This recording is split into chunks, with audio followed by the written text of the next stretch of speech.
ભાવનગરનો ચકચારી triple murder case જેમાં પોલીસે વનકર્મી પ્રેમિકાને લઈ મોટા ખુલાસા કર્યા છે, જેની વાત કરશું આ વિડીયોમાં। નમસ્કાર, હું છું પ્રથમ મોદી, આપ જોઈ રહ્યા છો નિર્ભય ન્યૂઝ। આરોપી શૈલેષ ખામલા અને તેની પ્રેમિકા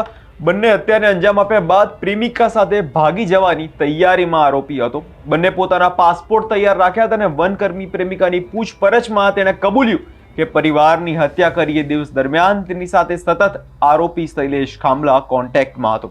અને બંને 4 વર્ષથી વધારે સમયથી પ્રેમમાં હતા અને પોલીસે આ મામલે વધુ શું ખુલાસા કર્યા છે, આવો સાંભળીએ। નગર પોલીસ સ્ટેશનના જે કાચનું મંદિર જે છે તેની સામે આવેલી ફોરેસ્ટ કોલોનીમાં નો આ બનાવ છે, જેની હકીકત એવી છે કે શૈલેષ ખાંભલા જે SCF જે છે ફોરેસ્ટ વિભાગના અધિકારી તેના દ્વારા એક ભરતનગર પોલીસ સ્ટેશનમાં 7 નવેમ્બરના રોજ એક ગુમ જાહેરાત કરાવેલી, જેની વિગત એવી હતી કે તેના પત્ની, તેના પુત્રી અને પુત્ર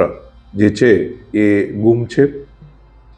જે ગુમની ફરિયાદ દાખલ કર્યા બાદ માનનીય SP સાહેબની સીધી દેખરેખ હેઠળ એક ટીમની રચના કરવામાં આવેલી અને એ ટીમને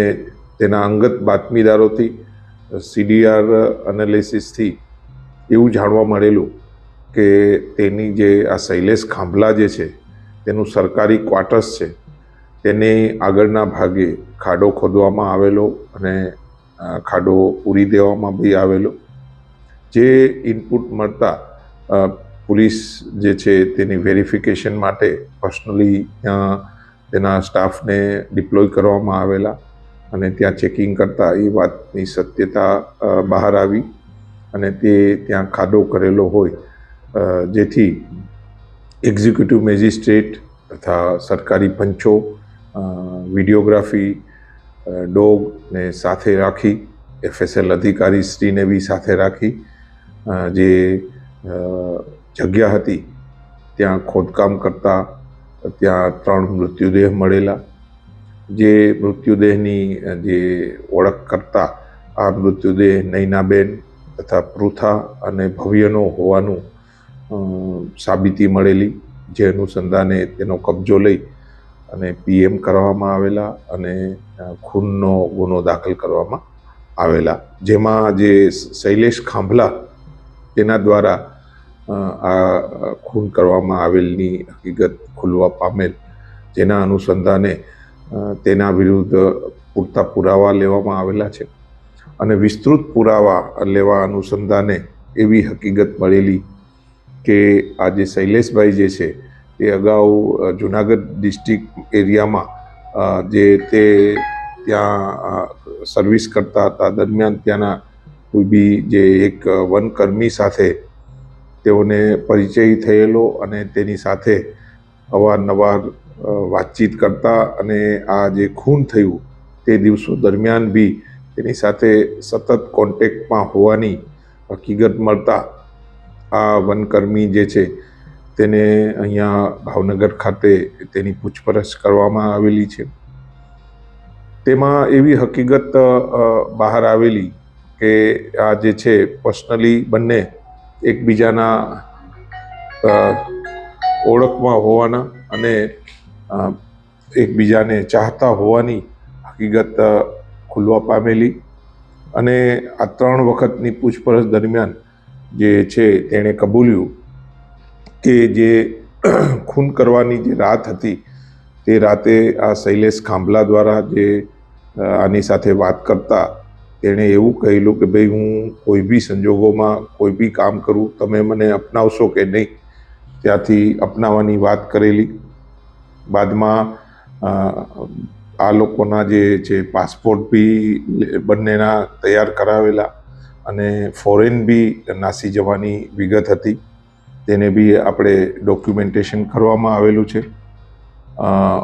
આરોપીના અને જુદા જુદા પુરાવા મેળવવા માટે CDR એનાલાઇઝિંગ કરવામાં આવેલું છે। જે તપાસના કામે જે આપણે જે મોબાઈલ જે છે જેને કબજે કરવામાં આવેલા છે તે મોબાઈલને આપણે FSL ગાંધીનગર ખાતે મોકલવામાં આવેલા છે તેમજ હમણે જે છે આ કામનો જે આરોપી જે છે શૈલેષ ખાંભલા તેનું નાર્કો એનાલિસિસ કરવા માટે નામદાર કોર્ટમાં રજૂ કરવામાં આવેલા અને તેની બી પ્રોસેસ કરવામાં આવેલી છે. ઓવરઓલ આ તપાસની અંદર પોલીસને હજુ બી ઘણા પુરાવા મેળવવાની કામગીરી હાલમાં ચાલુ છે. તેમજ આ કામે જે છે કેસમાં જે નામદાર કોર્ટમાં એક સારી રીતે થાય તે માટે એક સ્પેશિયલ પીપીની નિમણૂકની બી જે છે પ્રપોઝલ કરવામાં આવેલી છે. ઓવરઓલ ટોટલી જે છે માનનીય એસપી સાહેબની સીધી દેખરેખ હેઠળ આ જે તપાસ ચાલુ રહી છે અને જે આરોપી જે છે તેના વિરુદ્ધ સજ્જડ પુરાવા મેળવવાની કામગીરી હાલમાં ચાલુ છે. ચાર્જશીટની વાત કરી હતી, ચાર્જશીટ બાબતે ક્યારે ચાર્જશીટ દાખલ કરવામાં આવે? હા, એમાં જે છે જે 10 વર્ષની ઉપરના જે ગુના જે છે તેની 90 દિવસની અંદર ચાર્જશીટ કરવાની જે ગાઈડલાઈન હોય છે તેને અનુસરવામાં આવશે અને ટોટલી સજ્જડ પુરાવા મેળવી અને પુરાવા મળ્યેથી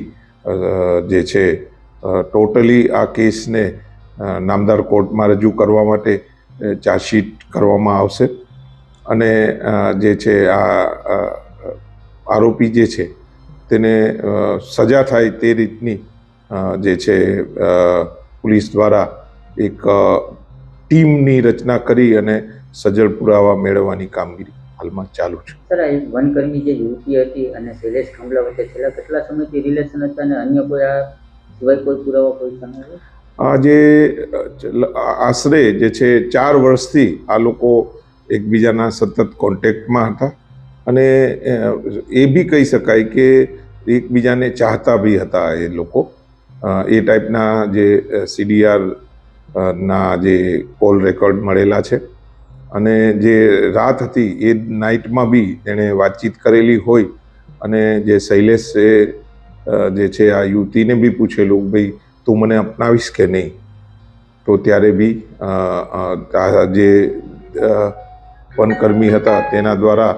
તેને અપનાવવાની વાત કરવામાં આવેલી. સર, આ બાબતે જે પાસપોર્ટની વાત કરી રહ્યા છો આપ, જે પાસપોર્ટ જે બનાવવાની વાત હતી તેની પ્રોસેસમાં કરી દેવામાં આવી, એટલે કહી શકાય કે આ જે ઘટનાને અંજામ આપીને આ બંને ફરાર થઈ જવાના તેવું કહ્યું અને આવી રીતે તપાસ દરમિયાન? બિલકુલ, એ મતલબ ઘટનાને અંજામ આપીને નાસી જવાની વાત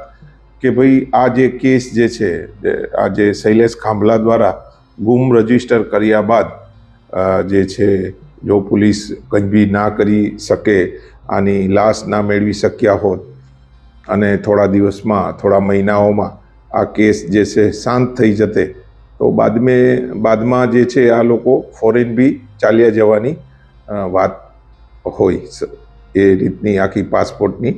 અને સાથે એકબીજાને સાથે જીવવાની સાથે રહેવાની બી